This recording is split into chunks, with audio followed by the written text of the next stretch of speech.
ఆపదను ఎదుర్కొనే సందర్భంలో ఆచార్య చాణక్యుల వారు ఈ విధంగా చెబుతున్నారు. ఏదైనా ఆపద ముందుగా వస్తుందని మనకు తెలిసినప్పుడు, దూరంగా ఉన్నప్పుడు దాన్ని చూసి భయపడాలి. కానీ ఆ సమస్య వచ్చి మీద పడిన తర్వాత దాన్ని చూసి భయపడకూడదు, ధైర్యంగా ఎదుర్కోవాలని ఆచార్య చాణక్యుల వారు చెప్పుచున్నారు. ఆ సమస్య ఎటువంటి సమస్య ఏదైనా కావచ్చు, ఒక యుద్ధం కావచ్చు, ఒక భూకంపం లాంటి ఉపద్రవం కావచ్చు, చివరకు నువ్వు ఉంటున్న గదిలో అకస్మాత్తుగా పాము కానీ, ఒక సింహం కానీ, ఏదైనా జంతువు కానీ రావచ్చు. అప్పుడు భయపడితే మనం ఏమీ చేయలేము.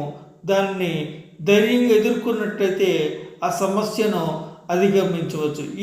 ఈ విషయమై ఎడ్యుకేషన్ సైకాలజీలో ఒక మహానుభావుడు చెబుతున్నారు,